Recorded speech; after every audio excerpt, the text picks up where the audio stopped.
Assalamualaikum warahmatullahi wabarakatuh. Kondisi memperkenalkan diri, nama saya Mahendra. Jadi saya akan sebagai moderator dari mahasiswa di Alhamdulillah Surabaya.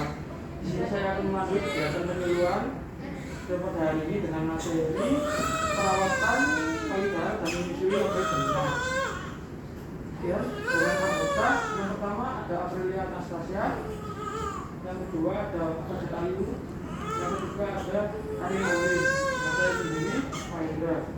Penyuluhan kali ini akan diselesaikan bersama kami dengan waktu kurang lebih 20 menit. Waktu dan tempat saya persilakan. Assalamualaikum, selamat pagi Ibu sekalian di sini. Di sini saya bersama rekan saya akan kasih penyuluhan terhadap ibu yang barusan melahirkan atau pasca melahirkan. Di sini tema kita ada dua, yaitu perawatan payudara. Bagaimana cara perawatan payudara dengan baik dan benar dan menyusui dengan baik dan benar. Yang pertama kita mulai dari tema yang pertama, bagaimana perawatan payudara dengan baik dan benar. Apa sih perawatan payudara dengan baik dan benar itu?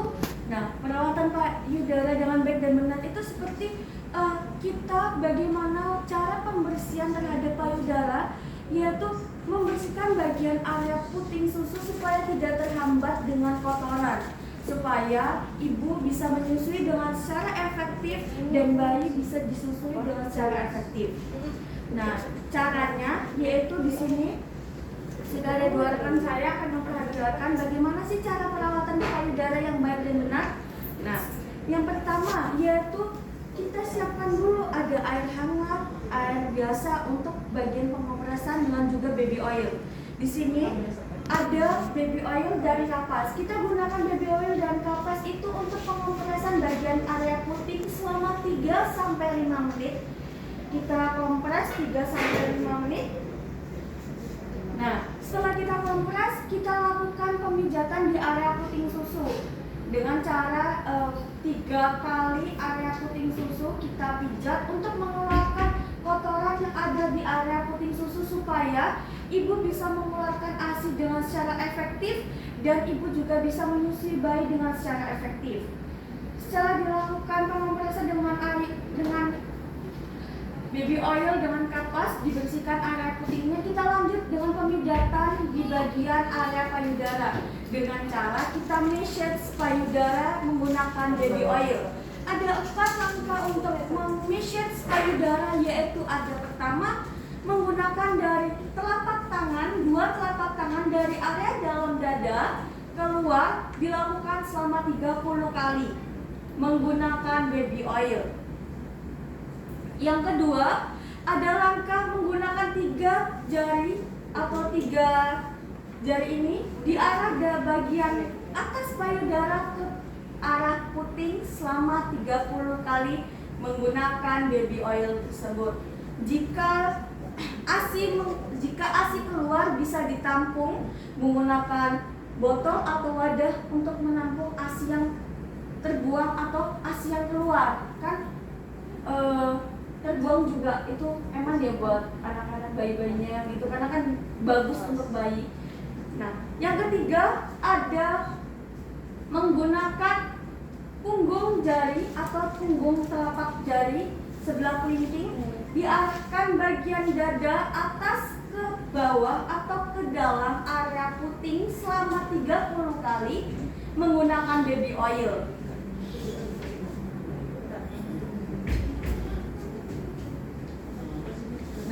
Menggunakan baby oil selama 30 kali.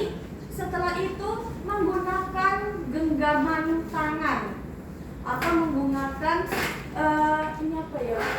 jari-jari ini, yang ini itu digunakan untuk memasage bagian arah atas ke bawah atau atas ke puting susu selama 30 kali menggunakan baby oil.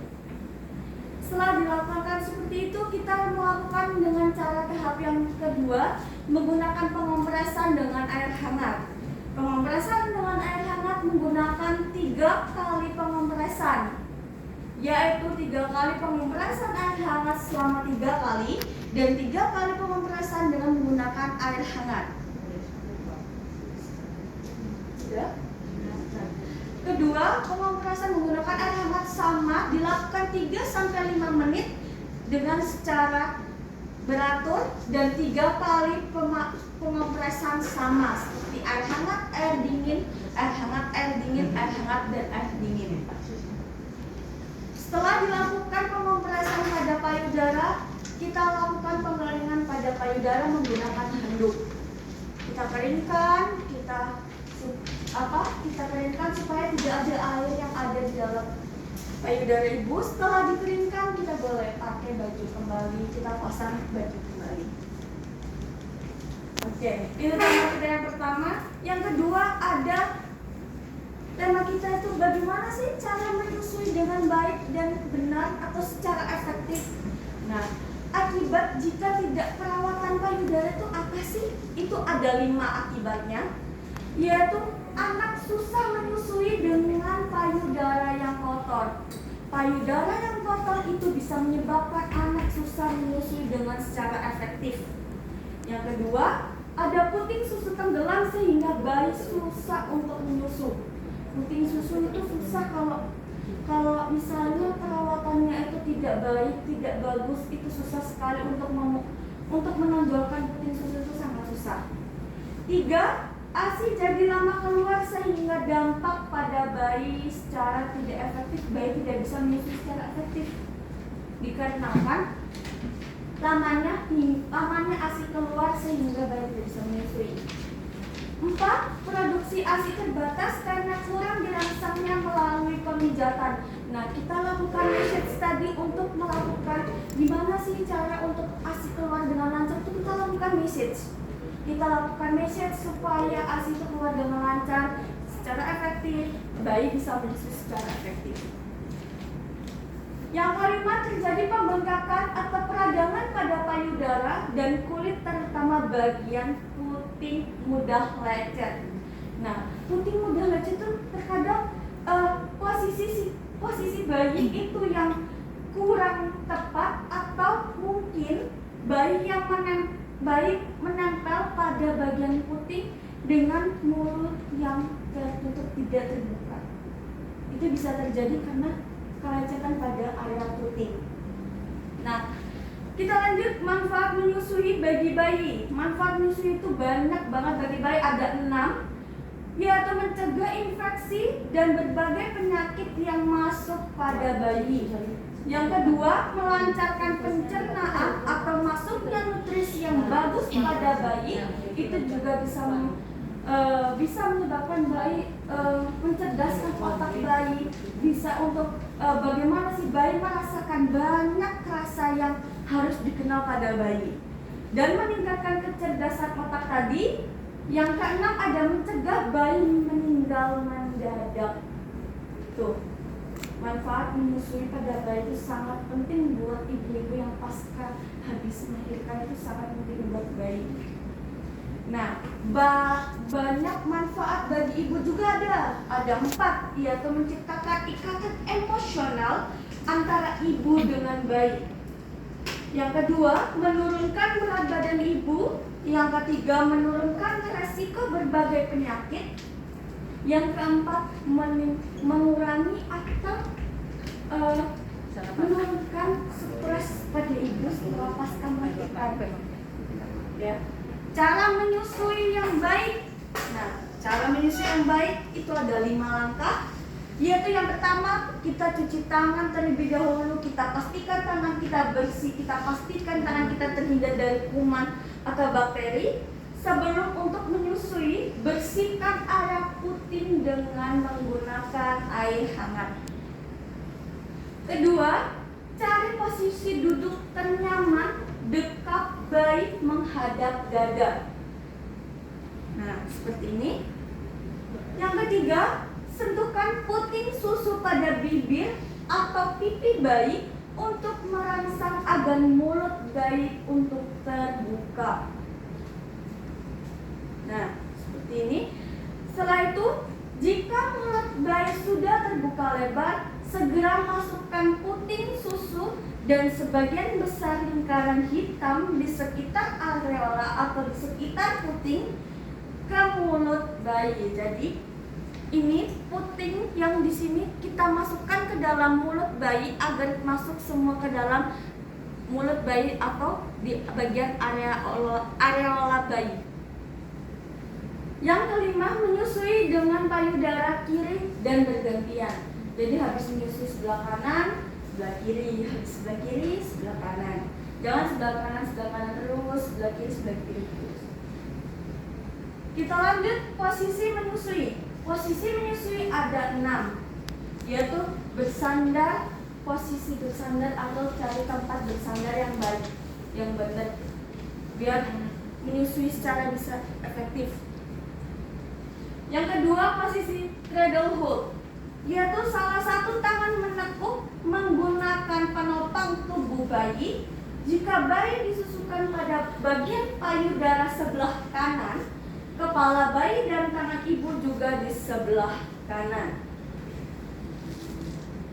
Yang ketiga, posisi cross cradle hold, mirip dengan cradle hold, tetapi jika bayi disusui pada payudara sebelah kanan, maka tangan kiri sebelah kiri ibu sebaliknya pada saat menyusuinya. 4. Posisi bayi duduk. Bayi diposisikan duduk.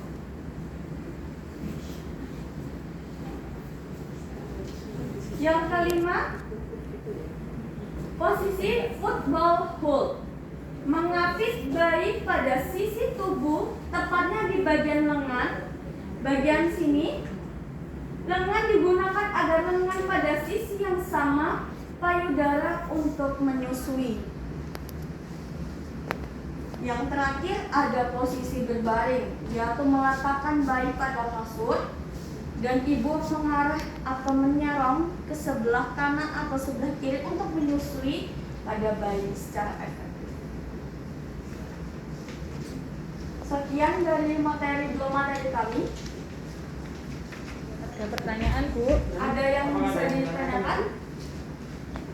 Jadi intinya menetek itu posisinya tadi kan dijelaskan adik-adiknya ya, Bu ya. Posisi menetek itu kan bermacam-macam. Jadi intinya kita menetek bayi itu yang penting kita nyaman. Jadi posisi duduk kita jangan membungkuk. Duduk yang enak, jangan bungkuk. Bayinya, mana sih bayinya? Misalkan netek itu ini. Jatuhkan ke badan kita aja, Bu. Nah, jatuhkan ke badan kita ya. Jadi kita jangan gini, nanti kebiasaan bungkuk. Bungkuk yang enak, nyaman, diganjel. Jadi kita bisa netai tangan kita seperti ini. Mungkin kalau kita untuk ibu-ibu yang pemula, tadi kan disampaikan adiknya ya, saya tidak hafal teori macam-macam. Misalkan dipegang dengan tangan kiri gini, Bu. Karena bayi itu belum tentu tangan kita itu bisa menyangga bayi gini. Nek boneka gampang. Nek nggak biasa nyekel bayi gini itu ya. Jadi intinya didekat dari kepala itu taruh di lekukan tangan kita. Nah kayak gini, posisikan yang nyaman. Gini duduk, plak ya. Jangan bungkuk badan kita. Udah gini. Nah dia taruh gini di dekat kita. Jadi puting susu harus menempel sama mulut bayinya. Mulut bayinya itu putingnya sampai item-itemnya itu masuk ke dalam mulutnya semua. Jangan cuma di depan gitu, jangan masuk semua. Nah, jadi posisi dia juga nyaman, kita juga enak. Jadi di dekat kayak gitu, oke? Jangan bungkuk. Biasanya misalnya bungkuk netek itu melok bungkuk. Nah, nanti kebiasaan badannya bungkuk. Ya, duduk yang enak, senden, bayinya kita bawa ke kita, gitu. Nah, pengen disangga boleh. Terus usahakan mulut bayinya itu puting susunya itu masuk semua ke mulutnya. Terus nek bayi itu biasanya kalau netek ke kita selama itu kan biasanya bubuk. Terus mentil. Jangan dipaksa diginikan. Nanti puting susunya jangan yang lecet. Karena lidah bayi itu kasar. Jadi nanti kenapa puting susu itu bisa cepat lecet ya? Karena ibunya selesai langsung ditarik kan boleh. Jadi tangan kita dari ini jari manis jari apa ini? Nah, kelingking ini kita taruh di mulutnya, dibuka mulutnya itu supaya membuka, baru puting susu dikeluarkan. Ya, ingat nggak boleh ditarik. Nah, kita ditarik nanti puting susu kita yang lecet. Jadi mulutnya dibuka atau jambutnya diberikan sedikit supaya mulutnya buka baru dilepaskan. Setelah minum jangan lupa disendawakan. Menyendawakan ada yang gini boleh, taruh di pundak kita, taruh pelan-pelan, tangan kita seperti ini, ya, dipupukan, pupuk pelan-pelan, sampai bayinya belegein kayak gitu. Karena nanti kalau jenengan netekkan belum disendawakan bisa gumoh. Jadi susu itu belum masuk lambung, baru dikemuk di mulut nanti tumpah lagi. Eman-eman kan sudah keluar. Jadi sampai itu baru kita tidurkan. Ini ya. Sama saja dengan susu formula, sama intinya bayi minum, setelah minum harus disendawakan. Nah, kalau tidak ada masalah dengan ASI kita atau keadaan payudara kita, dianjurkan menetai sampai dengan 2 tahun. Tidak boleh diselang-seling antara ASI dengan susu formula, karena molekulnya susu formula sama ASI itu beda. Nanti itu akan melukai lambungnya bayi. Kalau ASI saja. Beda kalau ibu dengan mungkin ada sakitnya mengkonsumsi obat yang memang obat itu masuk ke dalam ASI-nya dan tidak boleh diminum sama si bayi, memang harus susu formula. Nah, kayak misalkan puting susunya datar, nanti tetap dilatih ditarik-tarik puting susunya supaya puting susunya itu naik. Jangan langsung dikasih susu formula, tetap tetai dulu. Kalau tetap mentok, nggak bisa netekan, dipompa ASI-nya, taruh di botol, baru dikasihkan bayinya. Jadi susu formula itu nanti dulu pilihan terakhir. Pokoknya kalau kenapa-kenapa, kalau bisa saya tetap ASI bagaimanapun caranya. Itu ya Bu ya. Ada yang tanyakan lagi? Disendawakan ya. Kalau saya suka ini Bu, duduk tangan nyegang, anak kita nggak didudukkan. Ini dipupuk. Jadi teman kita tetap seperti ini, pelan-pelan. Plok itu nanti gitu anaknya kalau sudah kenyang. Itu ya, jangan langsung dibubukkan. Kalau sudah disendawakan, ditidurkan, bayinya agak dimiringkan. Jadi misalkan dia ada gumuk-gumuk, nggak langsung ke telan sama dia, keluar lewat mulutnya. Itu ada yang tanyakan lagi? Kalau sendawa bayi itu berapa macam? Selain Gini, saya gini sama situ aja. Mau dibuat posisi gimana? Ya sini. Duduk tapi ya nggak duduk banget, ada setengah duduk gitu loh. Ada setengah duduk tapi tangan kita tadi di punggung kita gini loh, puk gitu. Tangannya jangan gini loh ya. Kan nggak sakit ini. Puk di gininya. Nah, gini pelan-pelan gitu sampai geledek, baru ditidurkan. Terus kalau bayinya nggak nangis, nggak apa, jangan digendong, ditaruh saja. Kalau nangis baru digendong. Nanti kalau kebiasaan digendong, bayi itu bau tangan. Kalau sudah bau tangan, dia pengennya digendong terus. Nanti ibu gak kober, mandi, sisiran. Oke. Terus tentang perawatan payudara tadi sudah jelas kira-kira. Itu ada leafletnya. Nanti coba dipraktekkan. Jadi ibunya yang punya bayi mandinya lebih awal. Jadi bisa melakukan perawatan payudara di kamar mandi. Jadi menyisihkan waktu mungkin setengah jam kayak gitu supaya ASI-nya lancar. Selain didukung dengan makan